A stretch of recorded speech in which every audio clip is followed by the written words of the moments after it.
ఆత్మ బంధువులందరికీ ఆత్మ ప్రణామాలు మాస్టర్. గత కొన్ని వారాలుగా మనం సీతాయన గురించి తెలుసుకుంటున్నాం.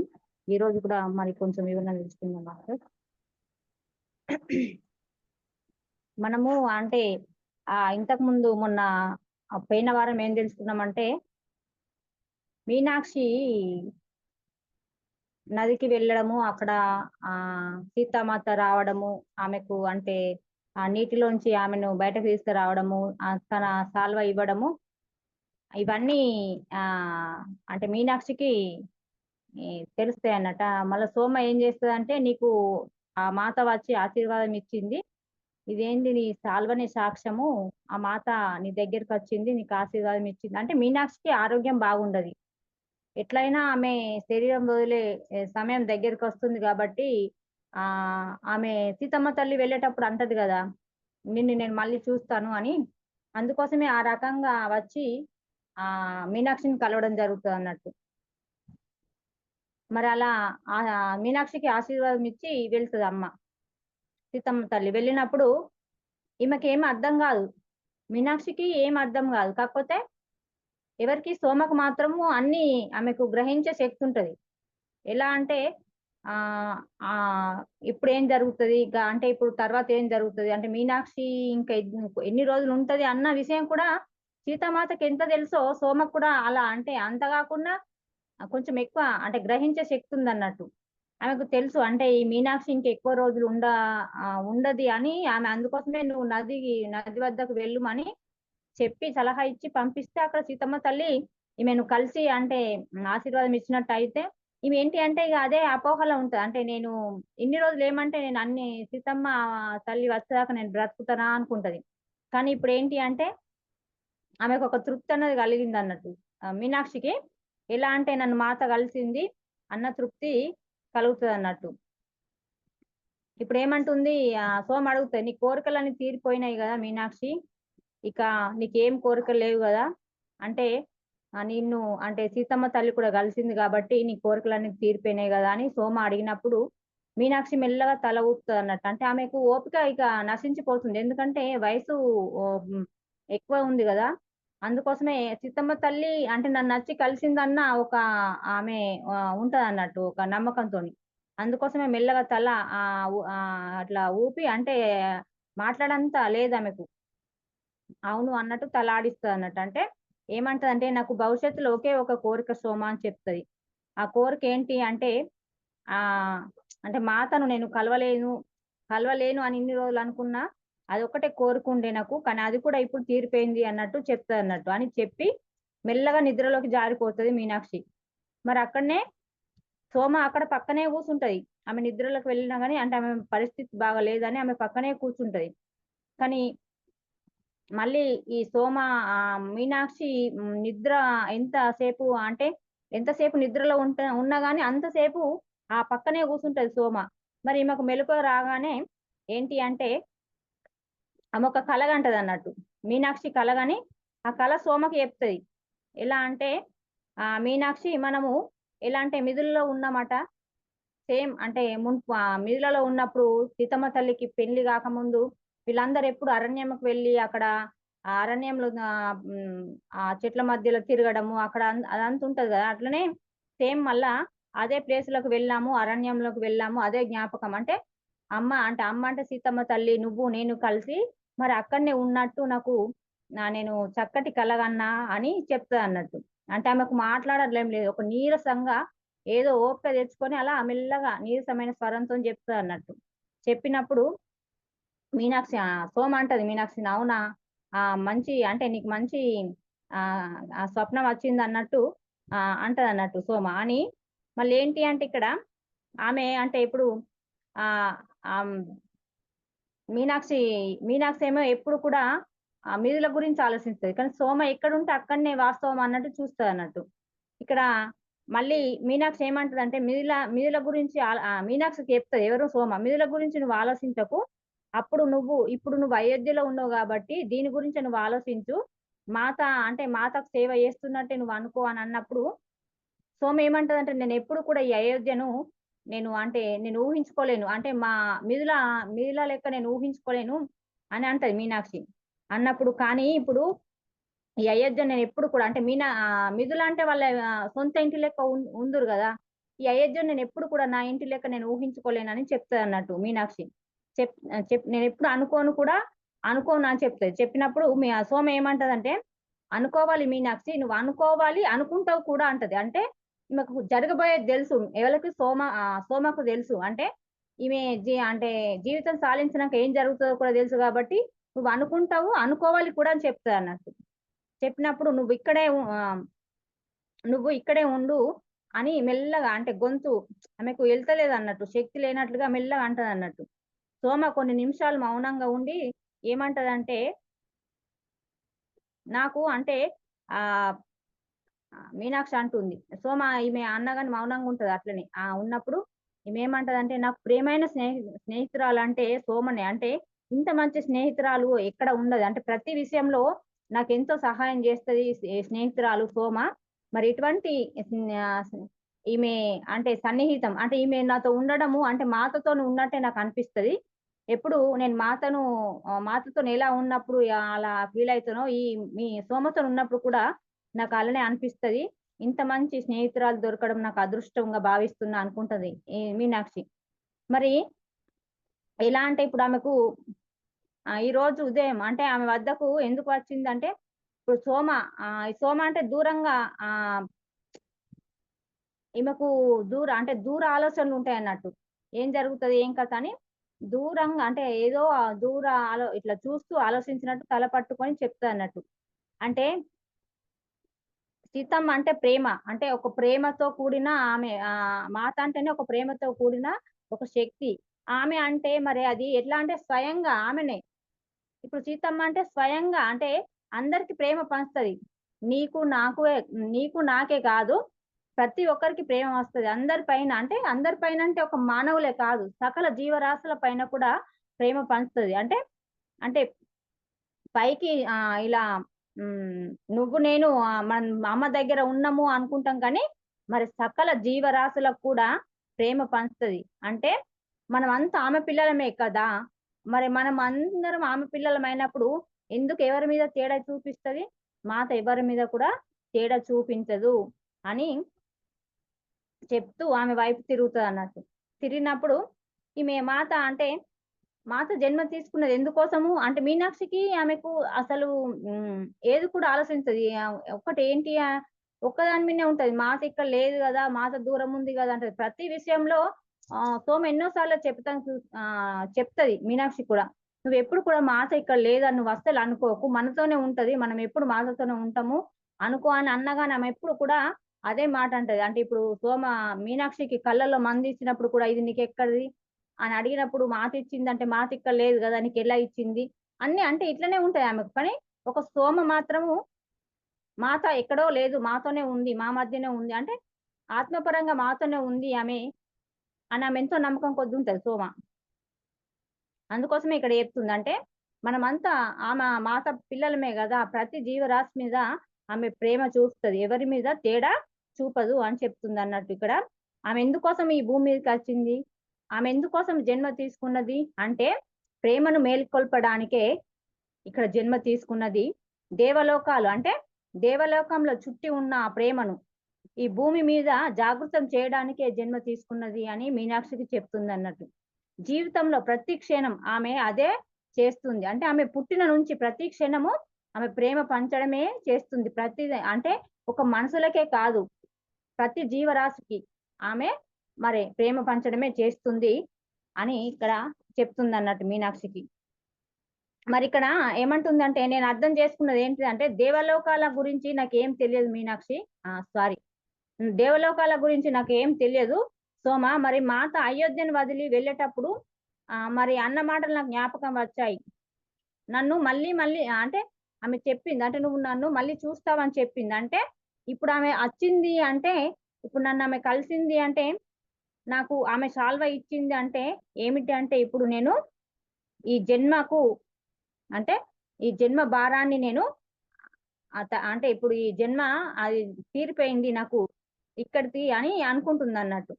అప్పుడు ఆమె నోటి నుంచి మాట కూడా రాక ఏదో మెల్ల నిష్ఠూరంగా ఆమె అంటుందన్నట్టు. ఇక్కడ ఏమంటుందంటే మాత కోసం ఎంత మాత్రము ఎదురు చూడడం అవసరం లేదు. అంటే ఇక్కడ ఏం చెప్తుందంటే సోమతోని చెప్తదన్నట్టు. అంటే నేను ఎలాగో నేను ఉండను. అంటే ఇప్పుడు ఆరోహణ లేదు, ఉష లేదు. వీళ్ళు నలుగురు అచ్చిండ్రు గదా! అయోధ్య నుంచి వచ్చిండ్రు. అందులోకెళ్ళి ఒకళ్ళొకళ్ళు అంటే కనుమరుగైపోతుర్రు గాబట్టి, ఇప్పుడు ఈ మీనాక్షి కూడా వెళ్ళిపోతుంది గాబట్టి, సోమ ఒక్క ఆమెనే ఇప్పుడు మాత కోసము ఎదురు చూడడానికి ఈమె ఒక్క ఆమెనే ఉంది గదా! ఈమె ఒక్క ఆమె ఎలా ఉంటది అని అంటే ఆమెకు కొంచెం బాధ అన్నట్టు మీనాక్షికి. అప్పుడు ఆలోచిస్తూ అనుకుంటదన్నట్టు. అనుకున్నప్పుడు మళ్ళేమనుకుంటది, లేదు సోమ చాలా తెలివిమంతురాలు గదా! ఆమెకు ఎవరి అవసరం లేకున్నా పర్వాలేదు. ఎందుకంటే రాజ్యంలో ప్రతి వాళ్ళు ఆహ్, ఆమెను అంటే ఏదన్నా సలహా గాని, సహాయం గాని ఆమెనే అడుగుతారు. అనుకోని మళ్ళా ఆమెకామెనే అనుకోని ఏమని చెప్తది సోమకి చెప్తదంటే, "నువ్వు మాత కోసము స్వాగతించడానికి సోమ నువ్వున్నావు గదా!" సరే అన్నట్టు చెప్తదన్నట్టు. అంటే ఈమె చెప్తది. ఎప్పుడు కూడా నువ్వు వాళ్ళ నాన్నకు ఎప్పుడు మనతోనే అని చెప్తున్నా కూడా మళ్ళీ మాత కోసం ఎదురు చూడడం ఏంది, స్వాగతించడం ఏంది అని ఆమె చెప్తదన్నట్టు. అంటే ఇప్పుడు ఆమె సోమ ఎప్పుడైతే అయోధ్యకు వచ్చిందో, ఆమె అంటే ఇప్పుడు వీళ్ళందరిట్లా ఇట్లా కొంచెం తెలివైంది కాబట్టి అక్కడున్న అయోధ్యలో ఉన్న పరిచారకులు అంటే అక్కడ పరివారపు వాళ్ళు ఏ పనులు గావాలన్నా సోమని అడుగుతారన్నట్టు. అంటే ఆమె సలహాలు తీసుకోవడం గాని ఏదన్నా గావాలన్నా ఆమెనడిగి సేవకులు గాని అక్కడున్నోళ్ళందరూ ఈమె సలహాలు తీసుకుందురన్నట్టు. మరక్కడ రాణులు కూడా అంటే మహారాణులు కూడా ఈమెనే ప్రతిదానికి అంటే ఈమెకు కొంచెము అన్ని గ్రహించే శక్తి ఉంది, తెలివుందని ఈమెనే ప్రతిదానికి పిలుదురన్నట్టు. అంటే ఈమొక సోమ ఎలా అంటే అక్కడ అయోధ్యలో ఒక భాగం అయిపోయిందన్నట్టు. ఇప్పుడు సీతమ్మ ఆ అరణ్యంకెళ్ళింది గాబట్టి సోమ అక్కడ అయోధ్యలో ఒక భాగం అయిపోయింది. అంటే ఇక్కడ అంటే మీనాక్షి అంటుంది. మీనాక్షి నేనొక అంటే నేను ఇదొక విదేహ రాజ్యం లాగానే చూసినా గానీ, నేనెప్పుడు కూడా సోమలాగా నేను ఆలోచించలేను. సోమ మాత్రము అంటే ఆమె అంతా అందులో అయోధ్యలో ఒక భాగం అయిపోయింది అని అనుకుంటుందన్నట్టు. అంటే ఇక్కడ మరేమంటుందంటే ఇక్కడ సోమను వదిలి వెళ్ళడానికి నాకు కొంచెం బాధ కలుగుతుంది. కానీ మా మధ్య గాఢ ఆప్యాయత ఉంది. కాబట్టి మరి ఆ బంధము పెంపొందుతుంది అని చెప్తుంది. అంటే ఈ మీనాక్షి అలా ఆలోచిస్తుందన్నట్టు. మా బంధము ఎప్పుడు కూడా విడిపోదు, పెంపొందుతుంది అని చెప్తుందన్నట్టు. ఇక్కడ ఏమంటుంది మళ్ళా సోమ అంటే, "నువ్వు మాత కోసం ఎదురు చూడు మీనాక్షి" అని చెప్తుంది. అప్పుడు ఈమె గొంతు ఆగిపోయిందన్నట్టు మీనాక్షి గొంతు. మీనాక్షి ఏమంటుంది, నేనిప్పుడు అంటే గొంతు ఆగిపోవడం ఆమెకు మాటలు ఎళ్తలేవన్నట్టు. మీనాక్షి నేనిప్పుడు ఎదురు చూడలేదు. ఎందుకంటే మాత నన్నెప్పుడు వదిలి ఉండలేదని చెప్తుంది. మళ్ళీ అంటే ఆమె చెప్పినా గాని మళ్ళీ చెప్తుంది మీనాక్షికి "నువ్వు ఎదురు చూడమని." అంటే ఇప్పుడు ఏమంటుందంటే, నేనెప్పుడు ఎదురు చూడ. మాత నన్నెప్పుడన్నా వదిలిపోయిందా? ఎప్పుడు నాతోనే ఉంది గాబట్టి నేనెందుకు ఎదురు చూడాలి అన్నట్టు మళ్ళీ చెప్తుందన్నట్టు. అంటే నా వైపు స్థిరంగా చూస్తూ చెప్పింది సోమ అంటుంది. నీకెన్ని సార్లు చెప్పిన ఇంతేనా అన్నట్టు ఆమె స్థిరంగా చూస్తూ చెప్పిందన్నట్టు. అంటే నేను నవ్వాను. అంటే ఆమెకు అంత ఓపిక లేకున్నా గాని మీనాక్షి నవ్వి అనుకుంటుందన్నట్టు. సోమ మిగిలిన వాళ్ళలాగా కాదు. ఆమె ఒక మర్మం అంటుంది. అంటే మర్మం అంటే ఆమె ఎవరికీ అర్థం గాదు అన్నట్టు ఆమె ఒక మర్మం. నేనెప్పుడు గ్రహించలేను ఆ మర్మాన్ని అంటుంది. మీనాక్షి అంటుంది. నేనెప్పుడు గ్రహించలేను. అంతటి మర్మం ఆమెలో ఉంది అని చెప్తుంది. అంటే ఆమె మాటలు నన్ను ఎంతో తేలికపరిచాయి. ఈ ప్రపంచంలో నేను కళ్ళు మూసే ముందు అంటే విన్న చివరి మాటలు ఇవే అని చెప్తుంది. అంటే మీనాక్షి కళ్ళు మూసే ముందు మరి విన్న చివరి మాటలు అవే నన్నెంతో ఊరట కల్పించాయని చెప్తుందన్నట్టు. ఇక్కడ ఏంటి అంటే ఇప్పుడు మీనాక్షి జీవితం ఇక్కడికి ముగిసిపోతది. మరి ఎలా అంటే ఒకానొక జన్మ అంతమైనప్పుడు అంటే ఎవరే గాని ఒక జన్మ అంతమైనప్పుడు ఏంటి అంటే మరి మట్టిలో తన ముద్రలు వదిలి మరో జన్మ తీసుకుంటుంది. అంటే మట్టిలో తన ముద్రలు అంటే ఏముంది? మన శరీరం కాల్చినాక ఏముంది? దేహం బూడిద అయిపోతది. మరి అందులో ఉన్న ముద్రలు ఏముంటాయి? ఏముండయ ఎముకలు తప్పించి. మరి ఆ మట్టిలో తన ముద్రలు వదిలి మరి మరో జన్మ తీసుకోవడానికి అంటే ఇక్కడ మళ్ళీ దానికోసము మనము ప్రయత్నం చేసుడంటుంది. అంటే ఇక్కడ మరణించినాక జ్ఞాపకాల తనతో తీసుకెళ్తాం. ఏంటి ఇప్పుడు మనమే ఆత్మ ఏంటి అంటే శరీరంకే చావు గాని ఆత్మకు చావు లేదు కాబట్టి మరి మరణించిన తర్వాత తీసుకెళ్ళటం ఏంటంటే జ్ఞాపకాలు మాత్రమే. అంటే మరో జన్మలో ఆ ఆ జ్ఞాపకాలు వాసనలు అంటారు కదా, మరి అవే ఉంటాయి. మరి ఇక్కడ ఏమి కూడా మనం తీసుకుపోమన్నట్టు చెప్తుంది అన్నట్టు. అంటే ఇక్కడ మనో సముద్రం అంటే లోపల అంటే మన లోపల జరిగేది ఏది అంటే ఇప్పుడు సుప్త సుప్త చేతన మనసు అంటాం కదా, మరి అక్కడ ఏంటి అంటే అది లోతులకు వెళ్తుంది అన్నట్టు. వెళ్ళినప్పుడు అక్కడ ఏంటి ఇక్కడ అక్కడ మనం వెళ్ళి అక్కడ విశ్రాంతి తీసుకుంటాం కొద్ది రోజులు. అంటే మరో జన్మ కోసము ఏంటి అంటే ఆలోచన చేస్తాం అన్నట్టు. విశ్రాంతి తీసుకొని మరి మరో జన్మకు ఒక ప్లాన్ చేసుకుంటాం అన్నట్టు. ఆ ప్లాన్ చేసుకుంటప్పుడు ఇక్కడ ఏంటిదంటే ఆ మరి కొద్ది రోజులు అక్కడనే ఉంటాం కాబట్టి ఇక్కడ ఆ ఆత్మ ఏంటి సంపూర్ణ జాగృతి కోసం అంటే ఎలా మరి ఏ జన్మ తీసుకోవాలి, ఎట్లా తీసుకోవాలి, ఎక్కడ పుట్టాలి, ఇవన్నీ ఉంటాయి కదా. అందుకోసమే కొద్ది రోజులు విశ్రాంతి తీసుకొని మరి ఇక్కడ మడత పడినట్టు అక్కడే ఆగిపోతామట. అంటే మరి ఇక్కడ ఏంటిదంటే జాగృతి కోసం చేసే ప్రయాణంలో తోడ్పడడానికే ఇది పిలువబడే వరకు అలాగే ఉంటారు. అంటే మనం పిలువబడంటే ఈ భూమికి రావడం ఎప్పుడైతే ఉంటుందో అప్పటిదాకా మరి మనము అలాగే ఉంటాము అక్కడ విశ్రాంతి తీసుకుంటూ అని చెప్తుంది. అంటే ఇక్కడ ఆత్మ గురించి చెప్తున్నారు అన్నట్టు. ఇక్కడ ఏంటి అంటే మళ్ళీ ఇక్కడ మీనాక్షి జీవితము ఇక్కడికి పూర్తి అయిపోయింది. అంటే మీనాక్షి జీవితము అంటే ఆమె మరణించింది. మీనాక్షి మరణించింది కాబట్టి ఇప్పుడు మళ్ళీ ఆమె జన్మ తీసుకుంటది. మీనాక్షి మళ్ళీ జన్మ తీసుకుంటది. అందుకోసమే ఇక్కడ సోమ అన్నది అంటే జరగబోయేది సోమకు తెలుసు కాబట్టి ఏమన్నది నేను ఎప్పుడు కూడా ఈ అయోధ్యను నేను అంటే ఇది అయోధ్యను అంటే మిథులలాగా నేను ఊహించుకోలేను, నా ఇంటిలాగా ఊహించుకోలేను అన్నప్పుడు నువ్వు ఊహించుకుంటావు కూడా అని చెప్పింది గట్టిగా సోమ. ఎందుకంటే ఈమె మళ్ళీ జన్మ తీసుకుంటానని సోమకు తెలిసే, సీతమ్మకు తెలుసు, సోమకు తెలుసు. ఒక తెలియని ఎవరికి మీనాక్షికే తెలియదు. అందుకోసం ఇక్కడ మళ్ళీ ఇప్పుడు అయోధ్యలో మళ్ళీ మీనాక్షి జన్మ తీసుకుంటది అన్నట్టు. అయోధ్యలో మళ్ళీ ఇప్పుడు ఈ జీవితం సాలించి అంటే ఈ శరీరం ముసలి శరీరం అయిపోయింది కానీ ఆత్మకు చావు లేదంటాం కాబట్టి ఆ ముసలి శరీరాన్ని వదిలి మళ్ళీ కొత్త శరీరాన్ని తీసుకొని మళ్ళీ ఇక్కడ అయోధ్యలో మీనాక్షి మళ్ళీ పునర్జన్మ తీసుకుంటది అన్నట్టు. అంటే అప్పుడు ఎలా అంటే అది త్రేతాయుగం అంటే త్రేతాయుగం అంతంలో నేను అంటే మీనాక్షి ఇక్కడ మీనాక్షి ఒక క్షత్రియ వంశంలో జన్మించింది అన్నట్టు. అంటే మానవాళికి అంటే ఇవి 4 యుగాలు ఉంటాయి కదా, కృతయుగం, త్రేతాయుగం, ద్వాపర యుగం, కలియుగం. మరి ఇప్పుడు కలియుగం నడుస్తుంది కానీ వాటిలో త్రేతాయుగం రెండోది. అంటే ఇక్కడ రెండో యుగం అంటే ఇక్కడ ఏమంటుందంటే తండ్రి అయోధ్య పాలన విభాగంలో పనిచేసినప్పుడు శ్రీరాముడు పాత్రుడైనప్పుడు అప్పుడు ఎలా అంటే అది రెండో యుగం కాబట్టి అప్పుడు జన్మించిన అంటుంది. ఇక్కడ మాస్టర్స్ ఇక్కడ త్రేతాయుగం గురించి ఇప్పుడు త్రేతాయుగం అంటే ఫస్ట్ మనము దీన్ని సత్యయుగం అని కూడా అంటారు. అంటే ఫస్ట్ స్టార్టింగ్ అంటే 4 యుగాలు కదా మాస్టర్స్. మనకు 4 యుగాలు అంటే ఇప్పుడు సత్యయుగాన్ని కృతయుగం అంటే కృతయుగాన్ని సత్యయుగం కూడా అంటారు. అంటే అప్పుడు ఆ యుగంలో ఎవరు పరమాత్ముడు అంటే లక్ష్మీ నారాయణుడు. అంటే నారాయణుడు వాళ్ళు పరిపాలించింది అన్నట్టు. మనకి ఇప్పుడు ఎలాగైతే ఇప్పుడు మనకు ఈ పాలించే వాళ్ళు ఎవరు అంటే ఇప్పుడు చెప్పుకుంటాం కదా మన నాయకులను. మరి అదే విధంగా అప్పుడు ఆ యుగంలో లక్ష్మీనారాయణులు పరిపాలించారు అన్నట్టు.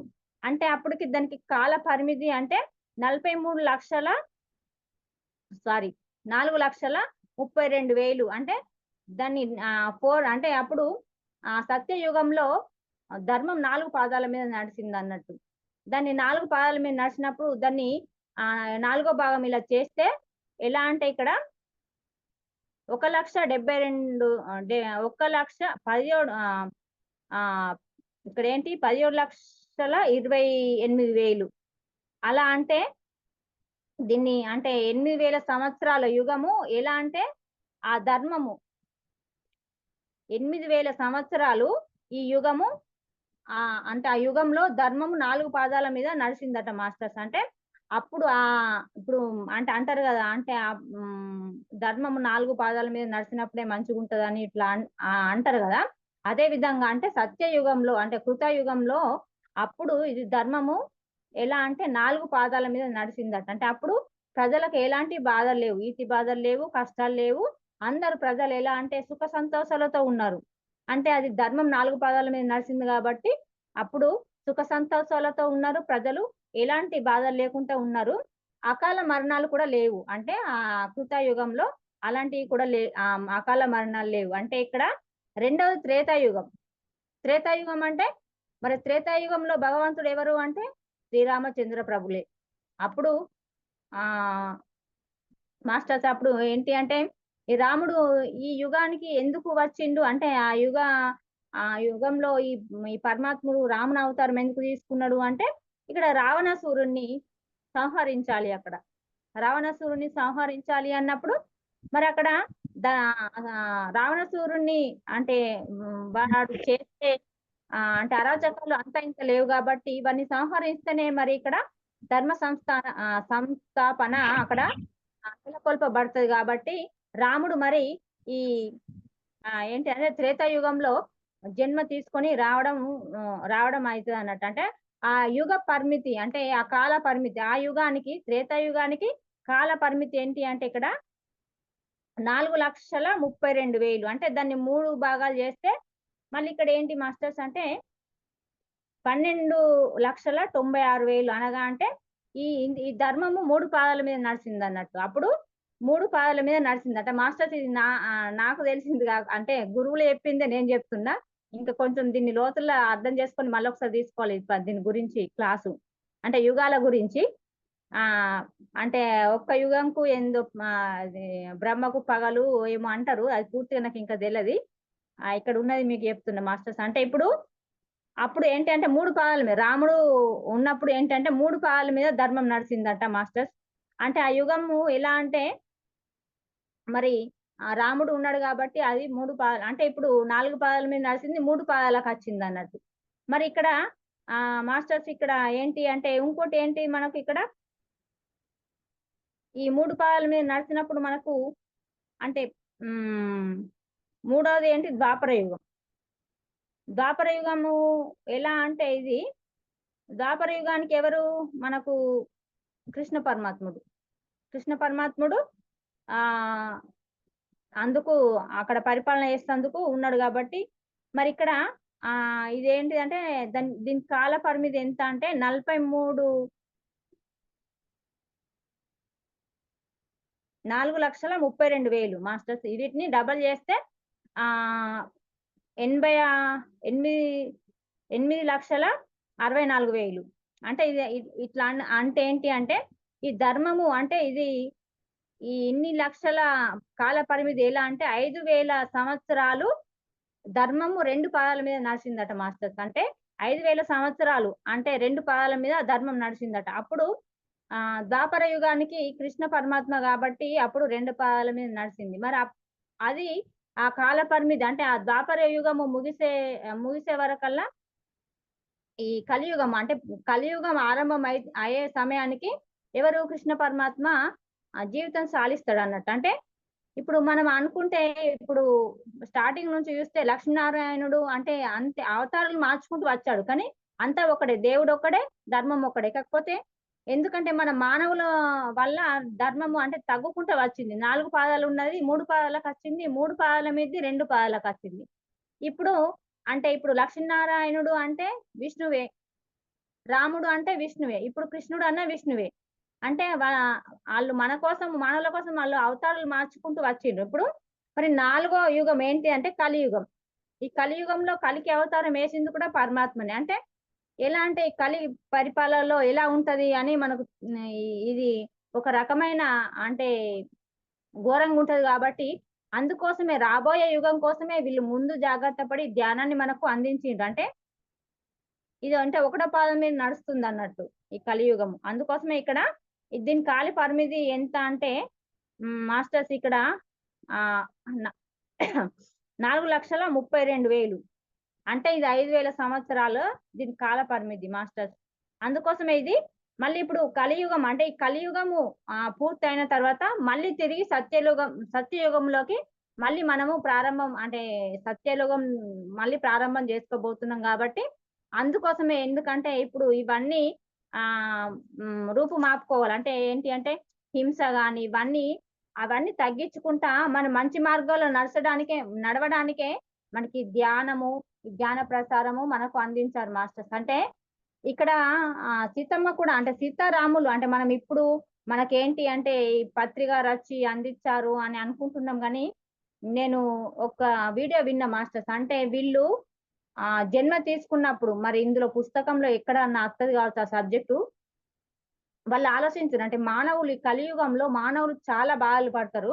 మరి వాళ్ళకి బాధల నుంచి బయటకు రావాలి అంటే వాళ్ళకి మార్గం ఏంటి అంటే ఈ ధ్యానమే మార్గం అని సీతారాములు అంటే సీతారాములు వాళ్ళు ఒక ఆలోచనతోనే వాళ్ళు భూమి మీదకి వచ్చిండ్రు. అంటే ఈ ధ్యానం అనేది ఉంటే ప్రజలు ఏంటంటే ఆనందంగా ఉంటారు. అంటే సుఖ సంతోషాలతో ఉంటారు. అంటే దేన్నైనా ధైర్యంగా ఎదుర్కొనే శక్తి వస్తదని వాళ్ళు ముందే ఆలోచించి ధ్యానాన్ని మరి పరిచయం చేశారు. అంటే ఇప్పుడు వాళ్ళు ఏం ఆలోచిస్తారో, వాళ్ళు ఎలా సృష్టిస్తారో మనకు తెలవదు కదా మాస్టర్స్. అంటే మన కోసము వాళ్ళు ఎన్నో ప్లాన్‌లు అంటే ఎన్నో ఆలోచనలతోని మరి ఆళ్ళ అవతారాలు తీసుకుంటూ వస్తారు కాబట్టి, మరి పత్రి గారు కూడా అందులో భాగమే గావచ్చు మాస్టర్స్. అందుకోసమే ఇక్కడ ఏమంటుంది మీనాక్షి అంటే, నా తండ్రి అయోధ్య పరిపాలన విభాగంలో పనిచేయు వారు. అంటే ఆయన ఎలా అంటే శ్రీరామునికి విశ్వాస పాత్రుడు. మళ్ళీ కూడా ఇప్పుడు మళ్ళీ కొత్త జన్మలో కూడా వాళ్ళు ఎలా అంటే శ్రీరామునికి విశ్వాస పాత్రులే ఇక్కడ. మరి ఎలా అంటే మరి అసలు ఏం లేకుండా అతడు ఎంతో శ్రమిస్తాడన్నట్టు. వాళ్ళ కోసం ఎంతో శ్రమిస్తాడు. మరి ఇక్కడ మా తల్లి అంటే సమత్ర ఆమె అంటే ఇక్కడ స్త్రీ ఎలా అంటే తండ్రి కోరిక ప్రకారము ఆమె నడుచుకుంటదన్నట్టు. తండ్రి ఎలా చెప్తే అలా నడుచుకుంటది. ఆమె ఎలా అంటే తండ్రి ఎలా ఆజ్ఞాపిస్తే అలానే నడుచుకుంటదన్నట్టు. మరి అక్కడ ఏంటంటే వీళ్ళందరూ ఆడపిల్లలు అంటే ఈ మొక్కామెనే ఆడపిల్ల అన్నట్టు. ఎవరు ఇప్పుడు మీనాక్షి మళ్ళా పునర్జన్మ తీసుకున్నది కాబట్టి ఈమె ఒక్కామె ఆడపిల్ల. అంటే తన అన్నయ్యలు అందరు పెద్దవాళ్ళు అన్నట్టు. ఈమె ఒక్కామెనే చిన్న పిల్ల. ఈమె పేరు ఏంటి అంటే అనసూయ. అనసూయ కాదు అనసూయ. అంటే ఈమె ఆళ్ళ అన్నలకు పెళ్ళిళ్ళు పెద్దవాళ్ళు కాబట్టి ఆళ్ళకి పెళ్ళిళ్ళు అయిపోయినాయి కాబట్టి ఈమె ఒక్కామెనే చిన్న పిల్ల కాబట్టి ఈమె ఈమె ఒంటరిగానే పెరగడం జరుగుతదన్నట్టు. అంటే ఈమెకు అంటే ఆడుకోవడానికి అలా లేక ఒంటరిగా పెరుగుతది. అంటే తల్లి వెంట ఉంటూ తల్లికి పనులలో సహాయం చేస్తూ ఆమె అలా ఉండడం జరుగుతదన్నట్టు. అంటే ఇక్కడ చెప్తుందన్నట్టు. అంటే సమాజం అంటే ఇక్కడేంటంటే సహజంగానే అంటే సహజంగా అంటే ఇప్పుడు మామూలుగా అమ్మకి ఏం పనులు చేయాలి, వంట పనులు, ఇంటి పనులు అలా సహాయం చేసుకుంటూనే నేను ఒంటరిగా పెరిగాను అని చెప్తుంది. అంటే చిన్నప్పటి నుంచి నా తల్లిదండ్రులని అంటే ప్రేమించడము, ఇట్లా అంటే పెద్దల పట్ల విలువ అంటే గౌరవము ఇలా ఎక్కువ చూస్తుండేనట ఈమె అనసూయ. మరి ఇక్కడ ఏమంటుందంటే అప్పుడప్పుడు అంటే మా నాన్న మా అమ్మతో చెప్తుండేనట. ఎలా అంటే వాళ్ళిద్దరూ వాళ్ళ అమ్మ, నాన్న మాట్లాడుకుందురట. అంటే ఎలా అంటే అనసూయ ఒక మంచి భార్య అవుతుంది. కానీ ఆమెకు ఏంటి అంటే సేవ తత్వము మంచిగుంది. మరి అంటే పెద్దల పట్ల గౌరవము, సేవతత్వం మంచిగుంది. ఆమె ఒక మంచి భార్య అవుతదని తల్లిదండ్రి ముచ్చట్లు పెట్టుకున్నప్పుడు ఆమె జీర్ణించుకోలేకపోతుంది. ఎందుకంటే గత జన్మ జ్ఞాపకాలు అంటే అవి ఉన్నాయి గదా! మీనాక్షి జన్మలో పెళ్లి అంటే అంటే మీనాక్షికి తెలవదు. అప్పుడు తండ్రి ద్వారా తెలుసుకుంటది. అంటే పెళ్లి చేస్తే ఈమెకు హాని కలుగుతది. ఆమె జీవించలేదు అన్న విషయం తెలుస్తది కాబట్టి, ఇప్పుడు అదే జ్ఞాపకాలతోని ఈమె మళ్ళీ జన్మించింది కాబట్టి, అవే జ్ఞాపకాలు ఉంటాయి కాబట్టి, వాళ్ళ తల్లిదండ్రి అంటే ఈమె అనసూయ పెళ్లి చేసుకుంటే ఒక మంచి భార్య అయితది అని వాళ్ళు అంటే మాట్లాడుకోంగా విని ఈమె జీర్ణించుకోలేకపోతుంది. అంటే అదే భయంతో వద్దు అన్నట్టు కేకలేస్తదన్నట్టు. అంటే నాకు ఇష్టం లేదు అంటే పెండ్లి అంటే ఇష్టం లేదు అన్నట్టు ఆమె గట్టిగా అరుస్తదన్నట్టు. ఎందుకో తెలది ఆమెకెప్పుడు చిన్నప్పటి నుంచి నేనెప్పుడు కూడా పెళ్లి చేసుకోను ఆ విషయం తీయకుండ్రి అని వాళ్ళ అమ్మ నాన్నతో అంటదన్నట్టు. అంటే ఇక్కడ ఎప్పుడు మరి ఈమె ఎందుకు ఇట్లా ఆలోచిస్తుందో అనుకొని ఆళ్ళు కొంచెము కాముగా ఊకుంటారన్నట్టు తల్లిదండ్రి. కానీ మరిక్కడ అంటే ఆ విషయం ఎప్పుడు అప్పుడు ఆ విషయం ఎప్పుడు తీసినా గాని ఈమె ఎప్పుడు ఆందోళన పడుతూ, భయపడుతూనే ఉంటదన్నట్టు. అంటే ఈమెకు గత జన్మ జ్ఞాపకాలున్నాయి గాబట్టి అలా భయపడుతూనే ఉంటది. అంటే ఇప్పుడు అంటే ఎన్ని రోజులకైనా పెళ్లి వయసొచ్చింది గాబట్టి వాళ్ళు ఖచ్చితంగా మళ్ళీ ఆ విషయం తీసుకొస్తారు. తీసుకొచ్చినప్పుడు ఆహ్, ఒకసారి తండ్రి సుదూర తీరాలకు వెళ్తాడన్నట్టు. అప్పుడు వెళ్ళినప్పుడు ప్రయాణం చేస్తుండంగా అక్కడ ఆహ్, ఏంటి అంటే 7, 8 ఏండ్లు వచ్చేసరికి రామునికి అంటే ఆహ్, అంటే ఈ అమ్మాయికి అచ్చేసరికి రామునికి ఇద్దరు కుమారులున్నారు గదా! అంటే వాళ్ళకు పట్టాభిషేకం జేసి, మరి రాముని అవతారం చాలిస్తాడన్నట్టు ఆడికి. అంటే రాముడు మరణిస్తాడన్నట్టు అక్కడికి. మరి ఆహ్, అవతారం చాలించినప్పుడు ఇక్కడ ఏంటి అంటే, ఈమె అమ్మాయి అంటే ఈ ఆడపిల్ల గాబట్టి, ఈమెకు చదివిపిచ్చుడా వద్దన్న ఆలోచనతోని ఉంటారన్నట్టు తల్లిదండ్రి. ఎవలు ఈ ఆనసూయ గురించి. కానీ రాముడు ఎందుకంటే ఈళ్ళ కోసము చాలా పోరాడిండు. అంటే అమ్మాయిల కోసం, అమ్మాయిలకు కూడా చదువు అవసరమే అన్నట్టు పోరాడి అంటే గురుకులంలోకి రానియ్యకుంటే చిన్నగా ఒక పాఠశాలను అక్కడ నెలకొల్పి చేసిండు గాబట్టి అందుకోసమే రాముడి మీద గౌరవంతోనన్నా ఈమెను స్కూలుకు పంపియడం జరుగుతదట. మరప్పుడు అక్కడ బాలురలకు ఒక గురుకులం ఉంది. మరి ఆ సమీపంలో గురువుల అంటే వాళ్ళు బాలురందరూ గురువుల సమీపంలోనే ఉందురట. అంటే ఇక్కడ స్త్రీలకు విద్య ఎందుకు అని అన్న తత్వంలో ఉన్నప్పుడు ఇక్కడ మహారాణి అంటే ఈ శ్రీరామచంద్రుడు మహారాణి అంటే ఆమె ఒక గాడ ఇల్లు అంటే కా ఒక దాన్ని ఆహ్, ఆ స్త్రీలకు కూడా విద్య అవసరము అని ఒక గట్టి అంటే దాన్ని ఏమంటారంటే ఒక ప్రణాళికతోని అక్కడ స్థాపించిండ్రు గాబట్టి అందుకోసమే ఈమెను స్కూలుకు పంపించడం జరుగుతదన్నట్టు. అందుకోసమే ఇక్కడ ఏమంటదంటే రాముడు మరణించిన తర్వాత మళ్ళీ ఆహ్, వేరే అవతారం తీసుకుంటాడు గానీ ఇక్కడికి తను జీవితం సాలిస్తాడన్నట్టు.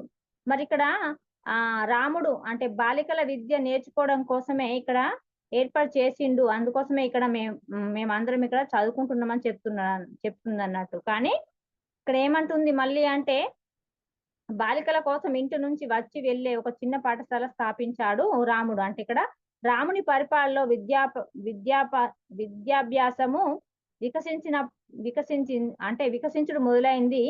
మరి అంతకుముందు అదేం లేదు. ఇక్కడ బ్రాహ్మణులు ఒక రాజవంశీయులు తప్ప వేరే వాళ్ళుకు విద్య అన్నది తెలవకపోవును. అంటే ఇప్పుడు ఒక సీతమ్మ తల్లి శ్రీరామచంద్రుడు చేయబట్టే మరి అందరికి ఇక్కడ విద్యాభ్యాసం మొదలైంది అని చెప్తుంది మాస్టర్స్. అంటే ఇక్కడ ఏంటి అంటే ఒక బ్రాహ్మణులు రాజవంశీయులు తప్ప వేరే వాళ్ళకు విద్య అంటే అసలు ఎందుకు అవసరమా అన్నట్టే ఉందిరట. అంటే ఎలాంటి పదవుల్లో ఉన్నా గాని వారికే అంటే వారే చదువుకోవాలన్నట్టు ఉండేనంట. కానీ ఇక్కడ మరి అందరూ చదువుకోవాలని వీళ్ళే చేసిండ్రన్నట్టు. ఇప్పుడు అంటే అయోధ్యకు మిథులతో వివాహం అయింది. అంటే ఇంతకుముందు అనుకున్నాం గదా! అయోధ్యకు మిథులతో వివాహం అయింది. అంటే ఇక్కడ ఏంటి అంటే అయోధ్య అంటే ఒక శక్తికి, జ్ఞానానికి వివాహం అయింది అని ఇక్కడ మనం ఇంతకుముందు అనుకున్నాం గదా! మళ్ళీ అదే ఇక్కడ ప్రస్తావన. అంటే అయోధ్యకు మిథులకు వివాహం జరిగింది. తర్వాత జ్ఞానం జ్ఞానంపై కొత్త ఆసక్తి ఏర్పడింది. అంటే మహారాణి సీత అయోధ్యలో పెరుగుతున్న మరి ఎలా అంటే ఆ బలాన్ని అంటే ఆ బలాన్ని అంటే అంతట సమతులంగా ఉండాలి అని మరి ఆమె కోరిక మాస్టర్స్. అందుకోసమే మరి దేన్నైనా ముందుకు తీసుకురావడానికి సీతమ్మ తల్లి ఎంతో కష్టపడిందన్నట్టు. మరి అందుకోసమే మరి ఆమె ఎంతో బలంగా ఆశించింది కాబట్టి ఇవన్నీ జరుగుతున్నాయన్నట్టు చెప్తుందన్నట్టు. అక్కడ ఏమంటుందంటే మేము పాఠశాలకు పాఠాలు మాత్రమే నేర్చుకోవడం లేదు ఇక్కడ. ఎలా అంటే ఇక్కడ మాకందరికి ఎలా లంకలో ఏం జరిగిందో తెలుసు. అంటే అక్కడ ఈమె వేయినప్పుడు అంటే మీనాక్షి అంటే ఇప్పుడు అనసూయ. అనసూయ స్కూల్‌కు వెళ్ళినప్పుడు అక్కడ చెప్పంగా స్కూల్‌లో పాఠాలు చెప్తూ అక్కడ ఆ పాఠాలు నేర్చుకుంటూ ఆయన ఏమంటాడంటే టీచర్ ఏమంటాడంటే అక్కడ లంకలో అంటే లా రావణాసురుడు సీతను అపహరించి లంకకు తీసుకెళ్ళిండు అని చెప్తే ఈమెకు అంటే ఆమెకు సీతమ్మతోని ఉన్న విషయం అంతా గుర్తుకుంది. జ్ఞాపకాలుంటాయి గదా! ఆ జ్ఞాపకాలున్నాయి గాబట్టి ఈమె జీర్ణించుకోలేకపోతుంది. అంటే అలా పండితుడు అన్నప్పుడు ఈమె ఏంటిదంటే రావణుడు ఇలా అపహరించి తీసుకువెళ్ళిండు లంకకు అంటే ఈమె జీర్ణించుకోలేక ఒక్కోసారి గట్టిగా అరిచి, లేదు నువ్వు అలా అనద్దు, నువ్వు అలా అనుడు కరెక్ట్ కాదని బాగా గట్టిగా అరుస్తుంది అన్నట్టు. అరిచి అసలు ఎందుకు ఈమె ఇట్లా ఏస్తుంది అని ఆ అంటే ఆ పంతులు గారికి అర్థం కాదన్నట్టు. అర్థం కాక ఏమంటే ఇక వాళ్ళకు వాళ్ళని పిలిచి ఆమెని ఇంటికి పంపిస్తారన్నట్టు. పంపించిన అసలు ఆమె ఎందుకు అట్లా అంటుందో ఆమెకు అర్థం కాలేదు. కానీ ఈ అనసూయకు తెలుసు. అంటే సీతమ్మ తల్లి ఇష్ట ప్రకారం వెళ్ళింది అని ఈమెకు తెలుసు. కానీ మన చూసే వాళ్ళకి ఎలా తెలుసు అంటే అక్కడ రావణుడు అపహరిస్తేనే ఆమె లంకకెళ్ళింది. అక్కడ లంకకెళ్తేనే కదా ఆమె ఇక్కడ రాముడు యుద్ధం చేసి అంటే అక్కడ రావణుని సంహరించి ధర్మ సంస్థాపన స్థాపించాడు. ఇవన్నీ తెలుసు కాబట్టి ఈమె ఏంటంటే అదే ఆమె ఈమె సీతమ్మ తల్లిని అపహరించిండ్రు అంటే ఆమె తట్టుకోలేకపోతుంది. అందుకోసం ఏడుస్తూ ఇంటికి వచ్చేసి అసలు ఎందుకు ఏడుతుందో కూడా తండ్రికి అర్థం కాదు, ఎవరికి అర్థం కాదు. వాళ్ళు ఇక ఏదో చెప్పి అప్పుడు ఆమె ఏం చెప్తాదంటే నేను ఇక వెళ్ళను, స్కూల్ కు వెళ్ళనని అనసూయ స్కూల్ కు వెళ్ళడమే బంద్ చేస్తుంది. అంటే ఆమె ఈ మాటను కూడా జీర్ణించుకోలేకపోతుంది. అంటే మొత్తం జ్ఞాపకాలు ఆమెకున్నాయి కదా. ఇప్పుడు శరీరం వదిలి వెళ్ళేటప్పుడు అంటే మన శరీరం అక్కడ వదిలేసి వెళ్ళి అంటే అది కాలి బూడిదైంది. కాకపోతే ఆత్మతో నచ్చిన జ్ఞాపకాలు ఉంటాయి కదా. అంటే అవి మరు జన్మలో ఉంటాయి జ్ఞాపకాలు, వాసనలు అని అంటారు కదా. ఇప్పుడు అవే జ్ఞాపకాలు ఆమె కొన్ని కొన్ని గుర్తొస్తాయి అన్నట్టు. ఇప్పుడు తల్లిదండ్రి అంటే ఆమె చిన్న పిల్లనే కావచ్చు. అంటే పెళ్లి వయసు రాలేదు. కాకపోతే అనుకుంటారు కదా. అంటే ఆమె చేసే పనులు బట్టి ఈమె మంచిగా అందరి పట్ల ఇట్లా ప్రేమతత్వం ఉంది అంటే ఆమె ఒక మంచి భార్య అవుతది అని అన్నప్పుడు ఆ పెళ్లి చేస్తే ఒక మంచి భార్య అంటే పెళ్లి అన్న విషయం కూడా ఆమె తట్టుకోలేకపోతుంది. ఇక్కడ మరి పాఠశాలకు వెళ్ళినాక అక్కడ టీచరు సీతమ్మ గురించి అంటే అక్కడ పుస్తకంలో వచ్చిన పాఠము వివరించినా గాని ఆమె జీర్ణించుకోలేకపోతుంది. అంటే తట్టుకోలేకపోతుంది. లేదు లేదు సీతమ్మ అది కాదు అని ఆమె గట్టిగా అరిచి ఏడుస్తూ ఇంటికొచ్చింది. తల్లిదండ్రులకు అంటే ఇంకా పూర్తిగా తెలుసుకోలేరన్నట్టు. మాస్టర్స్ మనం ఇక్కడికి ఆపుకుందాం. మరి నాకు ఇంతటి అవకాశం ఇచ్చిన మీకు కృతజ్ఞతలు మాస్టర్. Thank you.